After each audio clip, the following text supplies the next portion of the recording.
I'll call you Haji. Sarath because Please. since I realized that you are a year younger than me, I'll call you Sarath. Haji, senpai.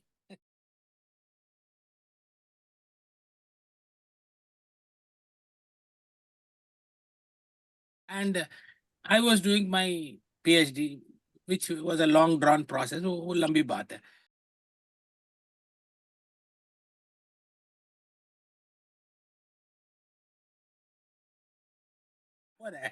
I really admire you. I really admire you that you have such a beautiful library. Apart from your library, there is one more thing that I enjoy, I liked and admire in you. Very क्या है sir? हाँ, and that is आपकी मूछें. So those were the three young old men in their most unguarded moments.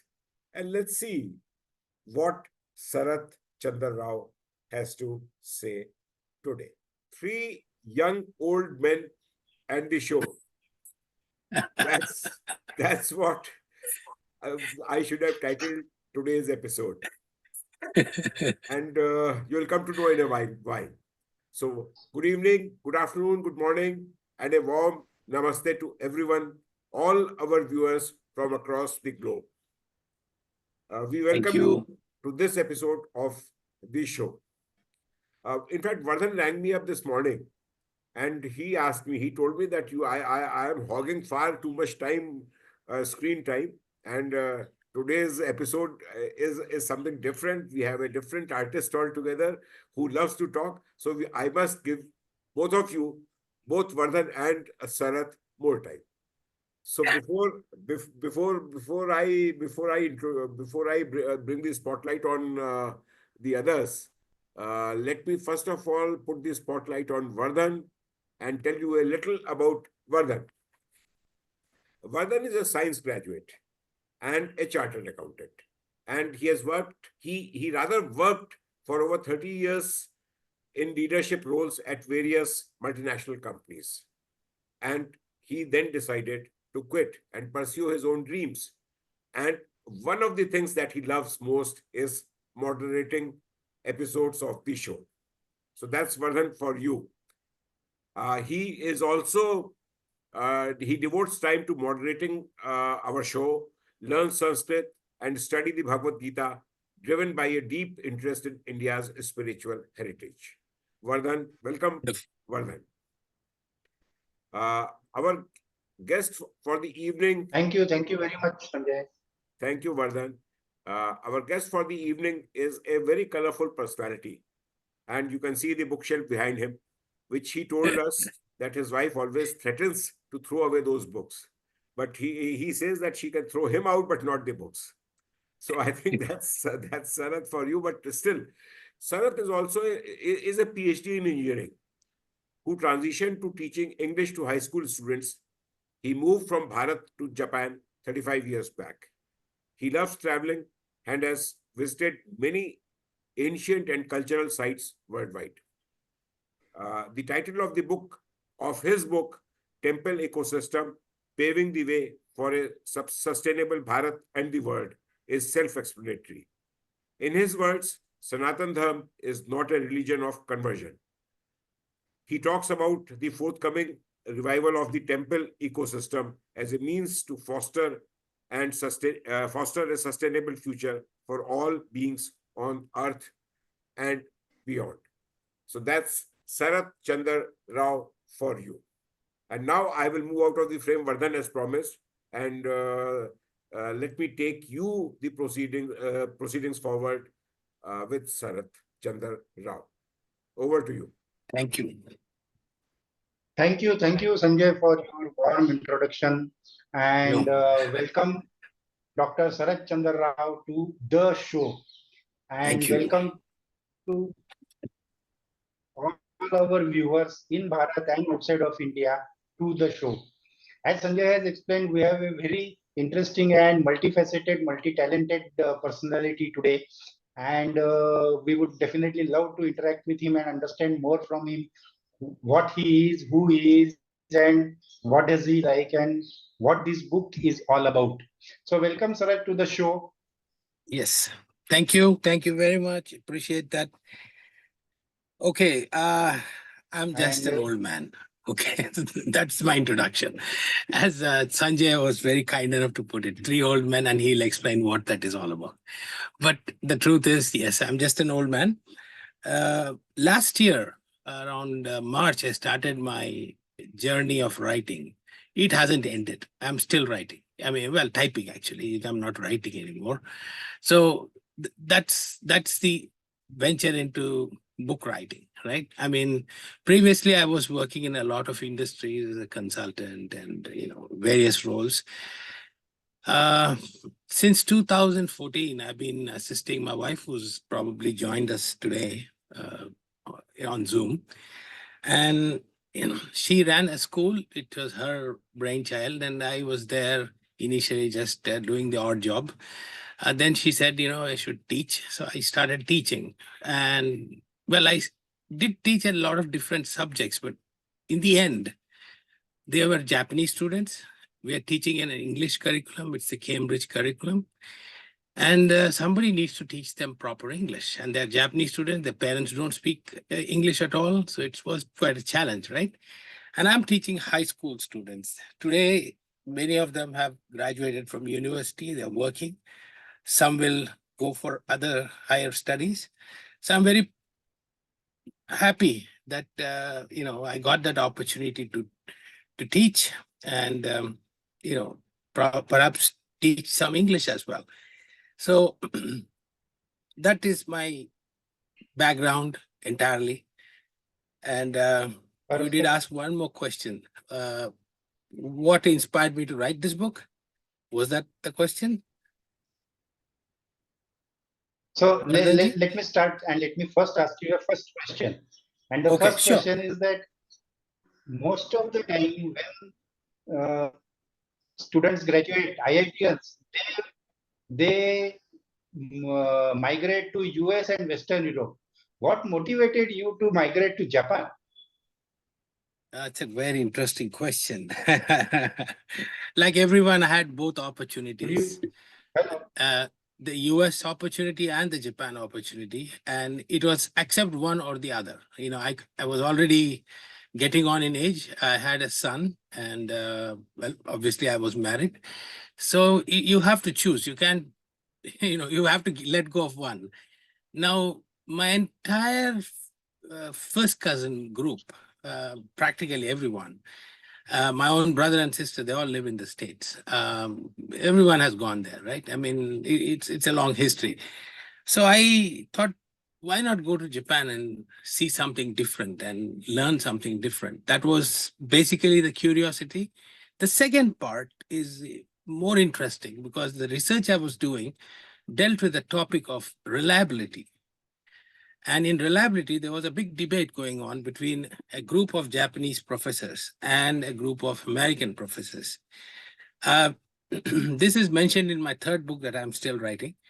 It's a professor called Frank Tillman and all his co-authors and collaborators in the US and a bunch of Japanese people. So in the end, this went on for a year. It was all about the concept of how to define reliability. The Western world, well, IIT follows the same model, so I belong to the same thing, believes in reliability as a function of probability and how to ensure that something works for a certain period of time. But in Japan, they don't believe in that. They believe in designing and it should not fail. Okay, there is absolutely no question of failure for whether it's for a period of 3 years or 5 years or 10 years or whatever the life period it's been designed for. And this finally, this argument ended when the editors of the IEEE transactions on reliability stopped it. They stopped. They said, we will not proceed with this debate because it's occupying, so many papers in this, and if one is a retort to the other, and they have to publish it. It was going on. So that was an interesting thing. And I said, why is the Japanese mindset different from the so-called Western mindset? And I was being trained in the same system. The IIT doesn't do anything different, Maybe now it's changed. I wouldn't know. The years have passed. So, but that led me to question, there must be something different about Japan that, I must learn and, investigate and research. And that was one of the reasons that inspired me to come here. So all those other things, which I mentioned about why not Japan is just the cake, the dressing on the cake. The truth is this, and this was the topic which brought me here. And so an obvious question would come to my mind is, did I learn something about it? Yes, I did. I actually worked for about 9 years with a Japanese company in the manufacturing field. And so I learned a lot. I must say that it opened my eyes to many things that, changed my perception about how, manufacturing has to be. That's about, I want to make it short because we don't have much time. So I'm keeping it very short. Go, Mr. Vardhan. Did that satisfy you or Perfect. should I clarify? Very brief. Oh, yes, of course. Very interesting and very different perspective, because as I said that today, almost everyone from India wants to go to Western Europe and USA. But Yes. you chose a different path, and that different path you chose for a very specific reason. It's not Yes. random that you went over there in Japan. That's very interesting. My second question is that related to that only, is that how easy it is for Indians to settle in Japan? It's a very tricky question that you asked me. I wasn't prepared for this. You see, 35 years ago, actually it will be 35 on October 4th. That was the day I landed in 1989. Okay, so very soon, a few more weeks. It was very different. There were hardly any foreigners. Forget Indians. I mean, there weren't many foreigners, and the few who lived, they were like these expats. Expats means they're sent by their companies from abroad. They live in isolated enclaves, and they're comfortable with their life. It's not like I would come in touch with them or have any contact with them. So it was a difficult time, but people were, in general, much kinder, more helpful, more willing to go the extra mile. I have a lot of incidents I can relate in that aspect. And so it was easy because people were accepting. And that, I think, helped. And then I came here and I learned Japanese. And believe it or not, it is one of the most difficult languages. I might know a couple, but that doesn't help me in Japanese. So I spent a lot of years, and working for the Japanese company, I had to write everything in Japanese. Nothing, and there was no, you couldn't use a typewriter or a word processor or anything. It had to be handwritten. So it helps you write in Japanese, and all those things help. So that was about it. I must say that it is a challenge for newcomers to come here. If they come without any knowledge of the language, like I did. But then I came as a research student. The government put me through a Japanese language and culture program. So it was easy. So just coming over, like say working in IT or whatever field, it might be really challenging because nobody speaks English here. In 35 years, I can attest to this, that hardly anyone speaks. And I think you will realize it in 2000 or whenever it is you came, 2011, 10, I don't remember, you said something. So it's quite a challenge. And my advice is that they should learn the language before coming. Otherwise, it's very, very difficult. Go ahead. I think it makes a lot of sense for anyone when he goes to a different place and different country to learn the local language. Life becomes that much easier. So very true. Now coming to your writing journey, the first question I want to ask is that why did you start your writing journey so late? Well, that's interesting. My wife has always been telling me that I write well, I should publish and write and all those things. She's been saying that for a very long time. The thing is, when you're working and you are actually writing all this, what I would call the PowerPoint culture and the Word culture and the Excel culture, you tend to look at everything as points, bullet points, or short phrases. You don't explain, you don't clarify, you just want to get your statement across to someone in management or for the management to someone else. So I got used to saying things rather briefly, although they were complaints that I do, spread the story a bit longer, but that was generally the point. So I refrained from writing anything, but I've always been writing something or the other. Many of my posts on LinkedIn are they will attest to that fact. If you see my posts on LinkedIn, last 1 year, it's been very rare because I was too busy with this to waste my time on LinkedIn. But I used to post a lot. And it all started in the year 2020 when I visited India and I got stuck there for 5.5 months. Japan won't let me in and India wouldn't let me leave, the COVID. So that was a problem. And that's also when I started posting heavily on LinkedIn. Every day, 3 posts, okay, every day. And this started my, I had to shrink the story to short forms and then put it in LinkedIn as a post. So I used to do it on my cell phone because I didn't carry a computer or anything. So Geo was useful, the sharing, the Wi-Fi device. And so that's how I started. So when I came back, and like I said, last year in March, I thought, why not I just put those stories together? Started searching through all my posts. But then I realized they're random posts, they're on different topics. They're not something that's linked to a story.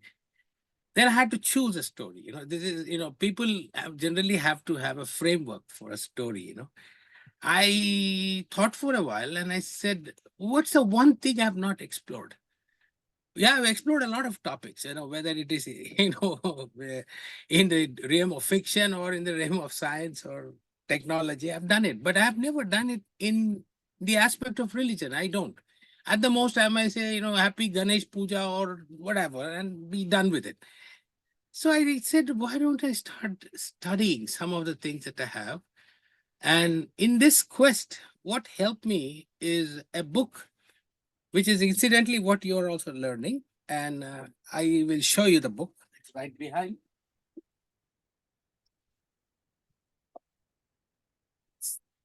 It's actually a gift that was given to my father. I don't know if you can read very well, but it was gifted to my father. And this is Swami Bhaktivedanta Swami Prabhupada. It's the Bhagavad Gita as it is. Now, this was the basis of my trying to understand. And it's not an easy book, believe it or not. And I don't think I will be able to write on the Bhagavad Gita for another, I don't know how many years to come. To understand is hard. To read it is even more difficult. And then to write about it, I don't know when I'll ever finish this journey. But this started me on my quest. It's not like I don't have other books. I do have plenty of other books, from philosophy to everything is there. But this set me on the track, and I said, okay, I'm getting an indication here. This is a concept that I should explore. And one of the things, as Chandraji has very kindly said, we do visit a lot of places, whether it is in Russia, whether it's in China. I've been all over, whether it was the Vatican, Greece, Egypt. We have traveled quite a bit, okay? So when you see all those ancient places, right, and you learn the stories, you come to realize that they have at least have a history and they've kind of recorded it in some form. They showcase it, right? And India, we're not used to doing that. See, there are a lot of UNESCO sites. Only after I left India, many of them became, heritage sites. They were still waiting for qualification. Now, Taj Mahal was okay, but I'm not talking, I don't consider that as a heritage site anyway. Well, that's my personal opinion. I have nothing against it. It's a fine building. But so all these things led me to realize that there is something that has disappeared in our cultural heritage. And I said, what has disappeared? Now, even in 2020, my wife and I were traveling through Hampi, a lot of areas. That's when the COVID actually hit, and we had to return to Bangalore. And from there, we moved forward and then got stuck. That's a long story. But as we were doing this, now I have seen the same place maybe 3 or 4 times in my life. I was wondering about all these things. And there are people come there, take a few pictures, walk around, touch this and that, the carving and go away, whether it's the Virupaksha temple or They just touch it and take some pictures. Those who are devout might pray, but that's it. Nobody stands there to wonder what is in it, why, what was the history, and what led to this. These are classic examples of architecture. These are classic examples of an economy that was thriving. It all disappeared. Now, I don't know why it disappeared, right? So that started me thinking that this is something, the inspiration came from this book that I got, after my parents passed away. I inherited a few books. I mean, that's the only thing I really inherited from my parents, and which at least I have the patience to read. So that was the beginning of my question. That is why I decided that the temple ecosystem is an appropriate title. Now, the book was originally more than 1,000 pages. I'll be very frank and tell you this part.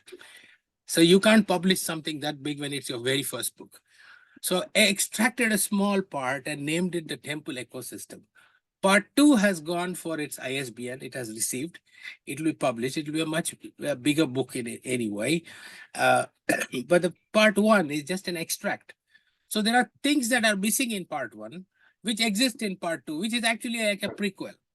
So this is the story, okay? So people might say, why did this end abruptly here? Well, the conclusion comes in the next book, because I had to take it out of over 1,000 pages and put it into one book. And even then, it's a large book. I am not sure how many pages it has, but I have the book here. I can tell you some 300 pages, maybe 368. So you just imagine 368 pages is one book. And the second one is almost 500, after editing and removing redundant matter. So the second book will clarify many of the things that have not been explained properly here. So that, so I just had to get it out because I could not publish a 1,000-page book. It would have been, I mean, just not possible. So you can't even hold something. So that's the story. This time the publisher would have crashed. Yes, actually, he told me that. He said his computer crashed. So I understand that. Okay, no, that's okay. Please continue. Yes. Yeah. So, Saratji, this title, the temple ecosystem paving way for sustainable Bharat and the world. Now, the first part I have understood about the temple ecosystem. Now, I would like to know how will it pave the way for sustainable Bharat as well as sustainable world? Yes, that's a very interesting question. And, it's a very controversial topic. So I will explain it very briefly. I've got some pictures in the book, but because of the poor quality of the printing, it's all shrunk. It's not very easily decipherable. But I studied, works that have been produced in India. In fact, IIM did a study, which went back in the past to see how the temple system used to be. So I have put all those as references. I use QR codes in my books as references. So they just go to that, they can go to the study. So it's very easy to go there. Now I grabbed a lot of information from research studies to see what was flourishing back in the past. And they had unearthed. Now, if I can't trust an IIM authored report, I don't know whom else I would trust. I mean, I haven't personally been there, but I guess they are quite a reliable and institution of fame. So it taught me what was missing, what is missing, and what could be. The what could be was my inference. So from this, to put it very simply, I took 24 important aspects and I call them the E words, whether it's economy, whether it's ecology, whatever it is. It even includes the word ecumenical outreach. See, ecumenical is usually something that is done by the Christians. They try to have an outreach, we try to tell we are a good religion, we want you to accept us, and all those things. But that has been there in every religion. It is not unique. The word might have come from Latin, but it is the concept removed. But since I'm writing in English, I have to use that same word. So those 24 words are the basis of how you build a nice and thriving temple ecosystem. A very simple example is if you go to any small temple, I see a few of my friends are also here, the few I can see on my screen. So if you go to the temple, generally just outside the temple, there are people selling flowers. Some people are selling coconuts and other things. Samagra. The puja samagra is a lot of things that you use in pujas and whatnot. Now, obviously, there's a supply chain that runs it, right? I mean, it's not like he just decided I'll buy 1,000 coconuts and come there. I mean, so he knows the market, he knows the demand, he knows where to source it from. All these are part of our ecosystem that has gone. It still exists, but it exists at that level where it is not organized, where people may not even know the meaning of the term supply chain. People do not know what it means to balance supply and demand, but they know in their mind, I have to sell this many for me to survive and pay my bills at the end of the day. They know.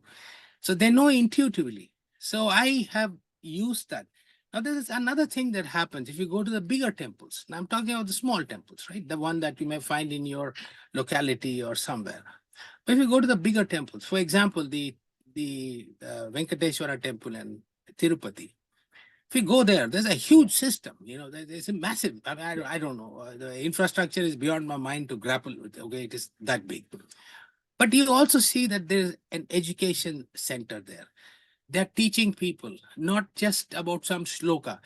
They're also teaching about craft. They're teaching about institutionalized methods of creating crafts, selling it, stocking it, supply, demand, all that is going on.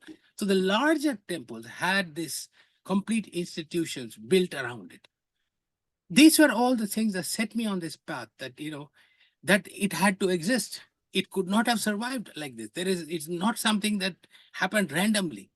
It did not happen like that in Hampi. It did not happen like that. It had to have happened. So unlike what was traditionally informed and told and spread, that wasn't the truth.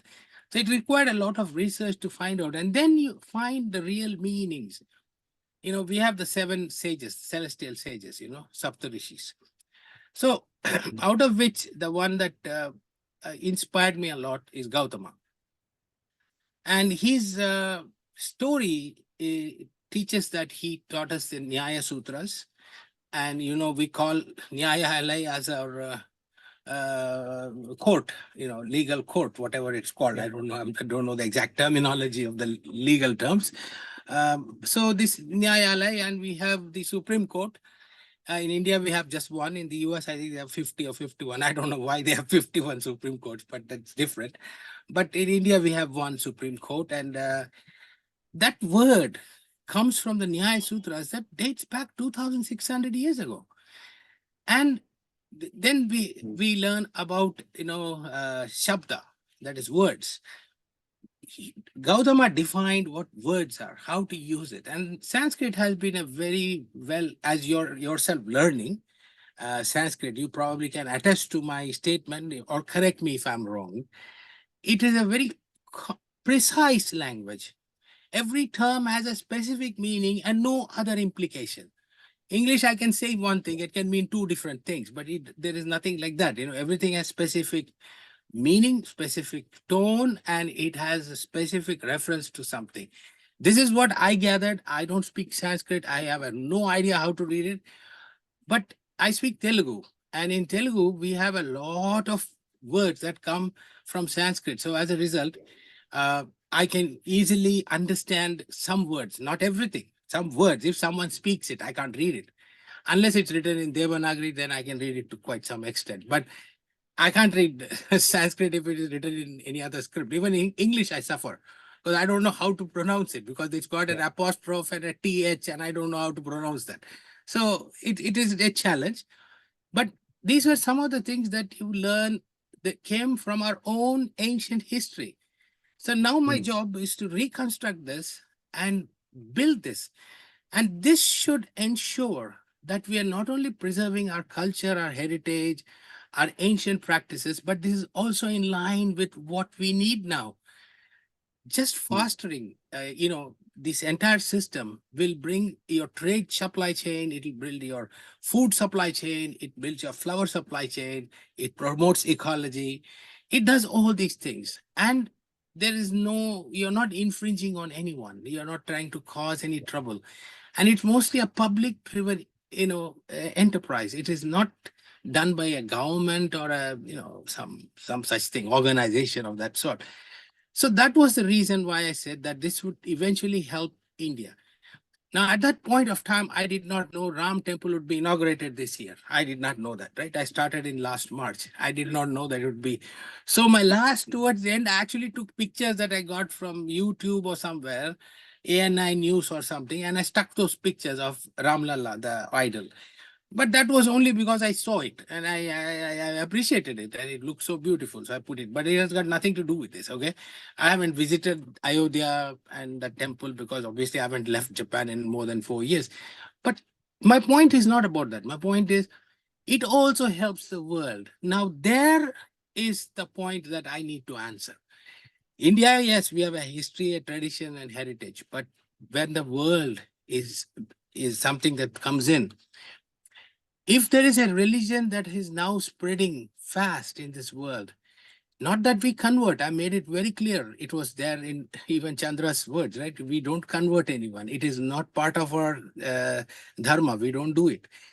It is about teaching the messages that come from there. And key messages are only just two: karma and dharma. So as long as you follow the principles of dharma and you do your karma, which is upholding the rights of everyone around you, including yourself, do not cause harm to anyone. What could be physically wrong with that message? But the most important thing is to do your kartavya, which is your duty. If you don't do your duty, you're not going to do any dharma or karma, and neither will you proceed. And this is where I say this will enable the world to come and appreciate the message that we are trying to spread. But like I said, I couldn't find, nobody wanted to publish my books. They said, wait 6 months, we'll review it after reading your synopsis. Nobody got back. I had to do the self-publishing route. It was the only option left for me. I was considered as an unknown author. Unknown authors do not find publishers. I hope I've explained my story so far. Very interesting and thought-provoking. Very interesting and thought-provoking concept that you are propagating. And I'm sure that maybe in future, again you will find that economy reviving with the temples as the center of it. Yes. It's very interesting concept that you are propagating.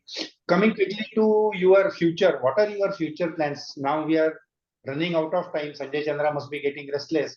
So very quickly, in a minute or two, if you can share with us your future plans. You mean in the publishing arena?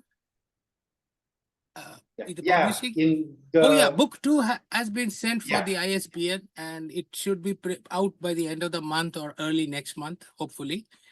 Book 3 is almost done. There are still some, editing work left. That's about Japan. See, I spent 35 years. That's longer than my 29 when I left India. So I had to write about Japan. So it's also a massive sized book, but there are many others that I had started. There are actually 33 books that were ongoing at the same time. But now I put, I put that on the back burner. I said, I'll wait for a while. Let me get this off and then start working on the next. So I don't know. I think if my health permits and if I'm still able to type and I have my eyesight, I'll continue publishing book after book on each of the countries. They were all interesting, whether it was Russia, whether it was Indonesia, whether it was Mexico, they were all interesting. Now, let me also highlight that I found nothing really interesting in France or America or something. It's got nothing. It's a private matter. I'm not saying they're very developed. China was extremely interesting too. It's not that I hate someone. That is not the point. The point is, I don't really see, as an engineer, I can build things, right? I have built things. Most of this is done by my own hand. I broke the walls to build shelves. So I am not impressed by technology and such things. I'm impressed by ancient stuff. And many of these people have ancient cultures. In Mexico, I found a reference to India as Dravidica. and that is in the Museum of Anthropology, which my wife and I went and we, saw it, took pictures, not very clear, but it's called Dravidica. So then you start thinking, why would they call it Dravidica? And of course, I had to ask. Well, they thought we are Dravidians, and then that debunks the entire Aryan invasion theory. But I'm not here to cause controversies. Let people believe whatever they do. But like I said, I've learned so much from other cultures. It is almost my prerogative to write about those. Whether I'll succeed, I have no idea. It takes a lot of time to do this. It's not just typing words. You have to fact check and put references. Yeah, I'm sorry. I've Perfect. gone And over really, the limit. no, perfect and really interesting. All of us would be looking forward to reading your current book as well as the books that are coming, you will be publishing in future. Yes. If Sanjay permits, I want to ask only one question, and maybe you can answer only in one sentence. How many books you have in your library? Me? You. Yes. Me? Yeah, you. Oh God, I don't know. Close to about 800 perhaps. Perfect. That's a big Maybe collection. 800. So let me just wish you all the best for all your future endeavors, and let me now hand over the proceedings to Sanjay to take it forward. Sanjay, over to you. Thank you, Vardhanji. So when we had a quick for our viewers, we had a quick icebreaker chat yesterday, and as we were talking, I realized that one episode is not enough to be talking to Sarath. And he is such a treasure trove of knowledge and information. No, knowledge is a better word, not information. Knowledge is a better word. That probably we would need more episodes with him. They cannot be condensed like his book. They cannot be condensed within 30-35 minutes. So I think we hope viewers you enjoyed listening to Sarat, and we also hope, I think I'll talk to Sarat as well as Vardhan, that possibly if you can create a series with Sarath around our ecosystems, about the temple ecosystems, and about other aspects of uh, our past, I would say. So it was wonderful having you with us, Sarath. It was an enjoyable interaction. Thank you so much for joining us today. Thank you, viewers, for joining us today. Please do read his book about the temple ecosystems. And thank you, Vardhan, for such a beautiful moderation. Hope to see you again. Our next episode is next Sunday. We have Nina Verma in the next episode, and so we at the same time 5 p.m. And so we hope to meet you all next Sunday as well. Thank you all very much. Namaste. Thank you so much, Vardhanji and Sanjayji. Thank you so much. Thank you Really very appreciate much, it. and have a great time.